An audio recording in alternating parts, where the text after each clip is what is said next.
కాంగ్రెస్ మహిళా కాంగ్రెస్ మన ఇక్కడికి వచ్చిన మన బైక్ రైతులు ఇక్కడ ఉన్న బైకులందరూ మన ఈ కాంగ్రెస్ భయంకరంగా పంపిద్దాం. దయచేసి మీరు అందరూ అందుబాటులో ఇక్కడే ఉండండి. బాగా అత్యావసర పనులు వెళ్తే ఎదురుగానే మిగతా ఇక్కడే ఉండండి. మన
సమస్యలు అక్కడ కమ్యూనిస్టులు నిలబడాలని చెప్పి చాటి చెప్పిన ఏకైక పార్టీ వారసుగా మనం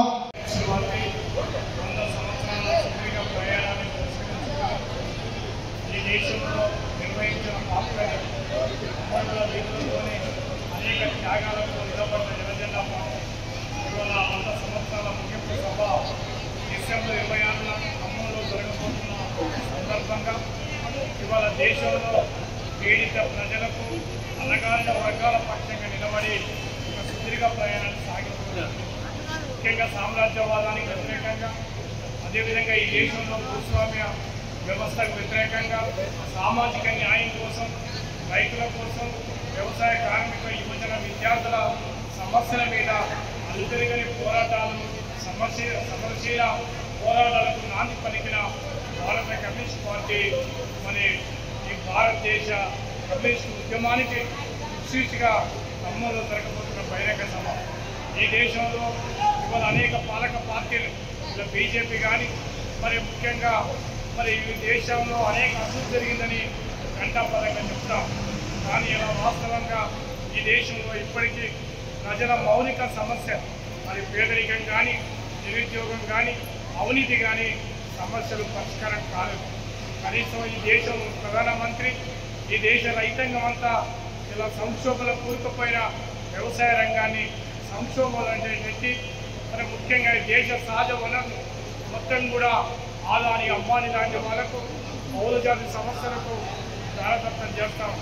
ఇవాళ చూస్తూ ఉన్నాం మన దేశంలో ఇప్పుడు పత్తి మరి విపరీతంగా రైతులు పండించడం జరిగింది. కానీ దురదృష్టం మరి ముఖ్యంగా బీజేపీ ప్రభుత్వం మేము ఇవాళ ఈ దేశభక్తులు అనేటువంటి చెప్తున్న సందర్భంగా ఇలా అమెరికా తొత్తులుగా ఉండి ఇలా విదేశీ సుంకాలు మరి తగ్గించుకోవడం జరిగింది. ఇలా ఇబ్బందిగా మరి ఇప్పటిగా మొత్తం ప్రపంచవ్యాప్తంగా ఇలా అమెరికా నుండి పత్తి దిగుమతి చేసుకోవడం మూలంగా ఇవాళ రైతులంతా కూడా ఈ పత్తి కూడా కొనే పరిస్థితి లేదు. సుంకాలు గతంలో తగ్గించుకోవడం మూలంగా పూర్తిగా పత్తి ధరలు పడిపోయి ఇలా జిన్నింగ్ మిల్ల వద్ద రైతులు పరిగాపులు కాస్తా అంటే ఎవరికి ఈ దేశం మీద ప్రేమ ఉందో అర్థమవుతా ఉంది. పేరుకు మాత్రమే దేశభక్తులు మరి ముఖ్యంగా సామ్రాజ్యవాదులకు మరి అమెరికా లాంటి దేశ మిత్రులుగా ఉండి మన దేశ సంపద మన రైతాంగాన్ని నటించే విధంగా ప్రభుత్వ విధానాలు ఉన్నాయి. అందువల్ల ఈ సందర్భంగా రాబోయే కాలంలో ఈ దేశంలో ఆర్థిక అసమానత లేని ఒక నూతన సమాజం కోసం జనజెండా పార్టీ నిలబడుతుంది. ఎన్ని ఇబ్బందులు వచ్చినా, ఎన్ని కష్టాలు వచ్చినా జనజెండా పార్టీ ప్రత్యామ్నాయం ఈ దేశ సమస్యలు పరిష్కారం కావాలంటే జనజెండా పార్టీ నిలబడుతుంది.